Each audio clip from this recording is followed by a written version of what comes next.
Thank you so much for attending my PowerPoint presentation on the darkest kids' books I have read. The Giving Tree. Let's start with something gentle, something warm, something that an editor at Simon and Schuster rejected in 1964 because it was, and I quote, too sad for children and too simple for adults. Publisher after publisher passed on The Giving Tree before Ursula Nordstrom at Harper and Row finally said, "Yes, I want you to think about that." Multiple professionals looked at this book and said, "This is too sad." For children, they were correct and nobody listened. The Giving Tree is the story of a boy and a tree who love each other. The tree loves him more. She gives him her apples to sell, her branches to build a house, and her trunk to make a boat. Each time, the book tells us the tree was happy, but one literary analysis points out the unspoken reality here. The giving is staged as dismemberment. First her fruit, then her limbs, then her core. What's left is a stump. The boy sits on it. The tree apologizes to him for not having more to give. Let that marinate for a second. The party, who has been systematically reduced to a literal stump, apologizes to the one who did the reducing. Silverstein himself, when asked what the book was about, said, "It's just a relationship between two people. One gives and the other takes." He said this without flinching. He meant it. The boy never thanks her. Not once. This is the book you read to 4-year-olds to teach them about love. Up next is The Witches, which is considerably less subtle about the horror. The Witches. The boy in this book loses his parents in a car accident before the plot even begins. That's not a plot point Dahl builds toward or pays off emotionally. It's just the opening condition. Parents, gone. Grandmother, Norwegian, cigar smoking, delightful. Things about to get significantly worse. Published in 1983, The Witches follows this unnamed boy as he accidentally stumbles into a hotel ballroom where England's entire witch population is holding their annual convention. The Grand High Witch unveils her plan to dose the country's children with Formula 86 delayed action mouse maker, hidden inside free candy distributed through shops witches will purchase and operate specifically for this purpose. She demonstrates the formula on a boy named Bruno Jenkins. Bruno becomes a mouse. The demonstration is considered a success. The boy is discovered. He is held down by clawed hands and force-fed an enormous dose. He becomes a mouse. Here is where the book makes its truly bold choice. He stays a mouse. He retains his human mind and his voice, but his body is permanently, irreversibly a rodent. His grandmother tells him he has roughly 9 years left to live, which is considerably fewer than a human lifespan. The boy is fine with this. He says he doesn't want to outlive his grandmother anyway. Maria Nikolayeva, professor of education at Cambridge, suggested this ending might encourage children to associate avoiding adulthood with dying. I'm not saying she's wrong. Dahl was satisfied with this ending. When the 1990 film gave the boy his human body back, Dahl called the change utterly appalling. He preferred the version where the child accepts permanent transformation and an abbreviated life with quiet contentment for children as an ending in a children's book. Moving on to a book that destroys you emotionally without any magic involved whatsoever. Bridge to Terabithia. Catherine Patterson wrote this book because her son David's best friend, Lisa Hill, was struck by lightning and killed at age 8. Patterson described Bridge to Terabithia as a rehearsal for grief. She wanted children to have a safe space to practice mourning before the real thing arrived. That is a beautiful and completely devastating intention, and it explains every single structural choice in the book. The first 2/3 are warm. Jesse Aarons and Leslie Burke are outcasts who find each other, build a friendship, and create Terabithia together, an imaginary kingdom across a creek accessible by rope swing. They fight their anxieties there. They become braver there. The book is genuinely lovely for a long time. Leslie dies off page. Jesse goes on a day trip with his teacher without telling Leslie. He comes home to find his family gathered silently around the kitchen table. His father tells him. Leslie tried to cross the creek alone while it was swollen from rain. The rope broke. She hit her head and drowned. Jesse's immediate response is to tell his father he is lying. Clinical analyses of Jesse's behavior following the death have noted symptoms consistent with PTSD, self-blame, dissociation, distorted cognitions, denial. He attends her wake and tells his teacher they should invite Leslie next time they visit the art museum. He goes to Terabithia and calls her name. At the end of the book, he builds a real bridge and crowns his little sister, May Bell, the new queen. The show must go on. Terabithia needs a queen. Leslie is not coming back. Patterson was once asked why she wrote a book with death in it for children. She said two of her own children had lost friends by age 8. Death, she noted, was not waiting for an appropriate age to introduce itself. Next up is a book about horror with full advance warning, which somehow makes it worse. Coraline.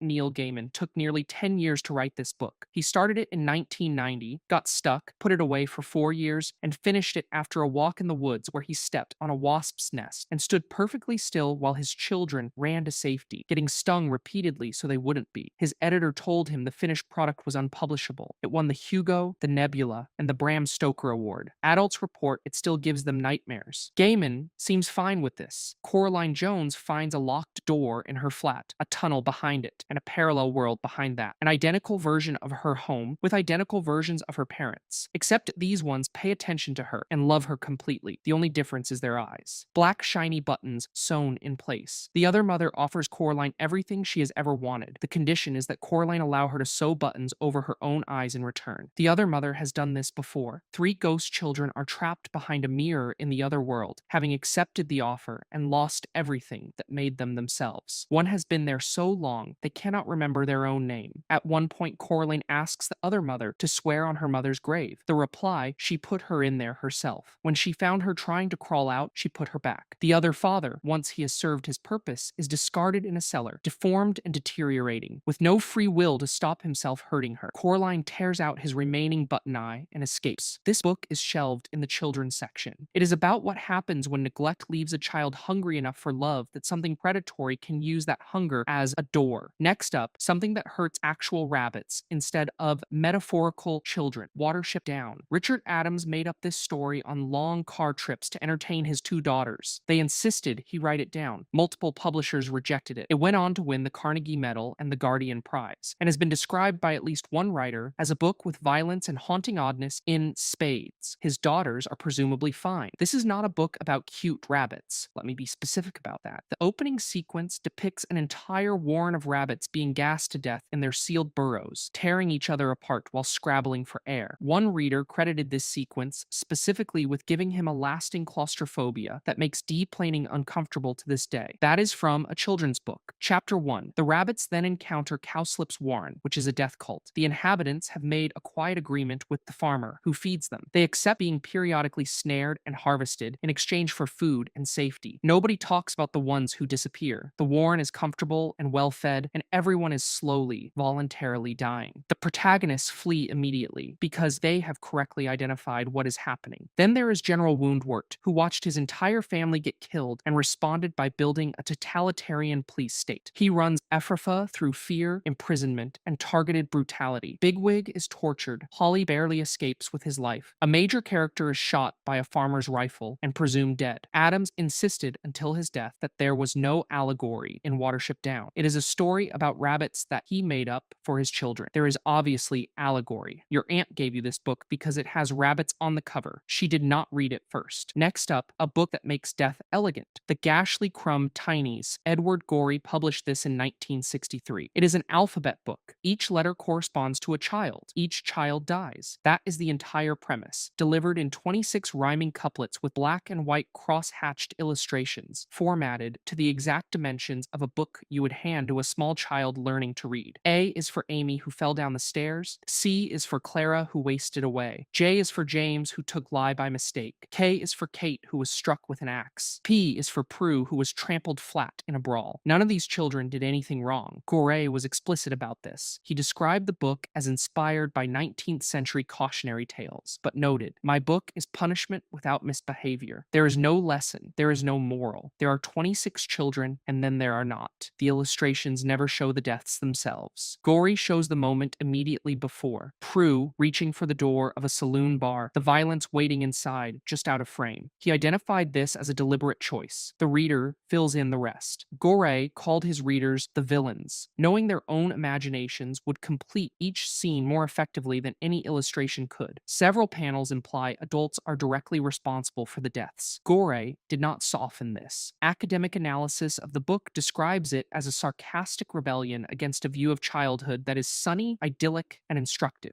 It has never gone out of print since 1963. Gorey made this for adults. He gave it the size, format, and structure of a children's children's primer. Whether it is a children's book depends entirely on who hands it to whom. Next up, the golden age of illustrated nightmare fuel for children who definitely should have been in bed. Scary stories to tell in the dark. Alvin Schwartz published the first volume in 1981. Stephen Gammell illustrated it. Two sequels followed in 1984 and 1991. The three books have collectively sold over 8 million copies, were the most frequently challenged series in American libraries from 1990 to 1999, and remained the seventh most challenged series of the 2000s despite the last book coming out in 1991. Your school library almost certainly had all three, probably on a low shelf, possibly next to Magic Tree House. The stories themselves are urban legends and folk horror, body parts falling down chimneys, spiders hatching from facial pimples, killers in back seats, ghosts returning for lost possessions, classic oral tradition competently retold, moderately unsettling. They are not the reason people remember these books 40 years later. The reason is Stephen Gammell. Gammell's illustrations use dripping black lines, blurred edges, and faces dissolving into ink in a technique described as blurring the line between abstract and representational art. The result is images that the human brain cannot fully resolve, which activates exactly the part of your psychology responsible for fear of the dark.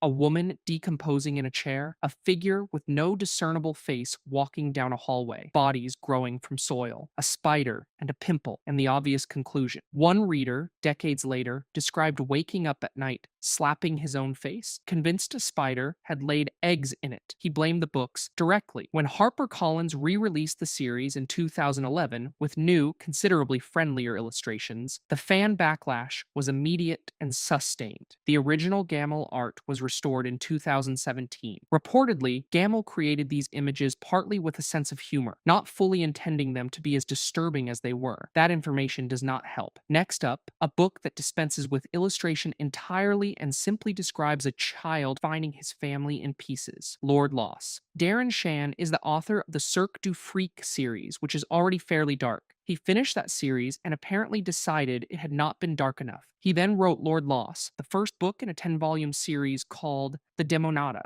aimed at young adults, which multiple reviewers have independently described as containing some of the most ludicrously over-the-top ultraviolence ever committed to print. This is the first book. It escalates from here. Grubbs Grady comes home one night to find his house in disarray. He makes his way upstairs. He opens his parents' bedroom door. His parents are dead and dismembered, their body parts being actively toyed with by two demon familiars. Their names are Vein and Artery. They are named for their anatomy, and they behave accordingly. His sister Gret is torn in half. She is still alive. She is conscious enough to tell him to run. Grubbs escapes. He is placed in a mental hospital because he describes what he actually saw, which the medical professionals treating him interpret as psychotic delusion. He refuses all treatment until his uncle Dervish arrives and confirms that demons are real and the family has a history with them. This is presented as good news, relatively speaking. Lord Loss himself is described as grotesque and humanoid, with exposed hearts and open wounds displayed permanently across his body as a kind of aesthetic choice. His familiars, again, are named Vein and Artery. Sean made deliberate decisions at every stage of this book. Multiple independent content warnings describe the series as not suitable for squeamish readers, containing explicit torture and dismemberment throughout. Content warnings for a young adult series. Book 1. Darren Shan looked at the children's horror genre and found it insufficiently horrifying. He was arguably right, and the solution he chose is genuinely not for everyone. Next up, a picture book about the atomic bomb, Hiroshima no Pika. Toshi Maruki met a survivor of the Hiroshima bombing at one of her art exhibitions. The survivor told Maruki what had happened to her family that day. She had tried telling people before, she said, but they always reacted as though she were exaggerating or seeking pity. She asked Maruki to believe her. Maruki believed her. Then she made a picture book about it. Published in 1980, Hiroshima no Pika won the Ehon Nippon Prize for the best picture book published in Japan. The publisher recommended it for ages 12 and up. The format is a picture book with simple sentences and full illustrated spreads, constructed and paced exactly like something you would read to a young child. 7-year-old Me is eating breakfast with her parents at 8:15 a.m. on August 6, 1945.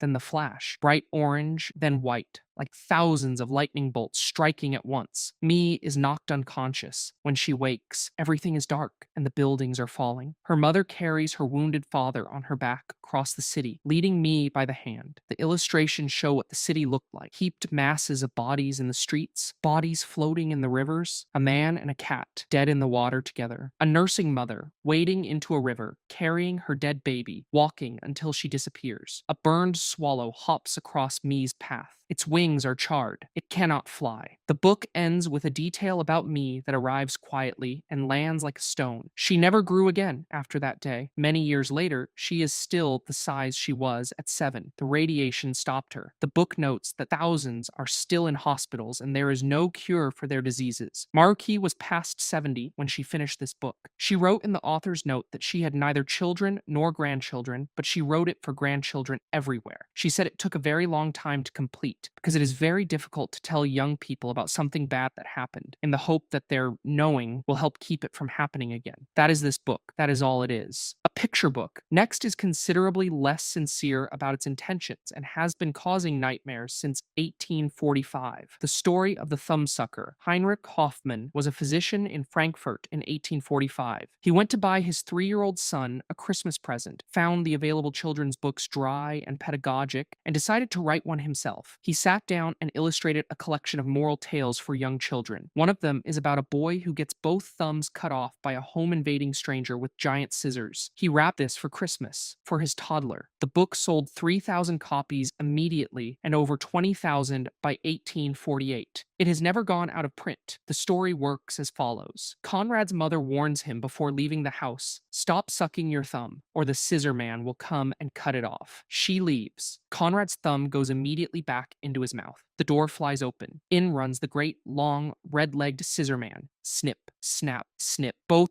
thumbs off at last. The illustrations show blood pooling under Conrad's hands, his thumbs on the floor. Conrad standing alone, holding 2 bleeding stumps, crying. His mother returns. She looks at her son's hands and says, "I knew he'd come." No medical attention is given. The story ends there. I want to be precise about what this is. The mother knew the scissor man. She made a specific threat involving a specific individual who then executed the threat on schedule. This is not a story about consequences. It is a story about a parent arranging for a stranger to mutilate their child as a disciplinary tool, and then expressing quiet satisfaction when it works. Conrad sucked his thumb. He is now permanently without thumbs. His mother is not upset about this. The rest of Der Struwwelpeter Peter follows the same logic. Harriet plays with matches and burns to death while her cats cry beside her ashes. Augustus refuses his soup and is dead within a week, a small gravestone marking where he fell. A boy who doesn't look where he's going walks off a riverbank. Frederick tortures animals and gets bitten by a dog, which is honestly the tamest entry. Hoffman directly inspired Edward Gorey, Roald Dahl, and Tim Burton. Edward Scissorhands is the scissor man with the serial numbers filed off. XTC wrote a song about him. Ramstein based a song on Harriet and the matches. The influence of this Christmas gift for a 3-year-old runs through essentially everything dark in children's literature that followed it. In conclusion, children's literature is deeply, profoundly unwell, and you should absolutely read all of it. If you enjoyed this PowerPoint presentation, I made others, and you should absolutely check them out. Peace on planet Earth.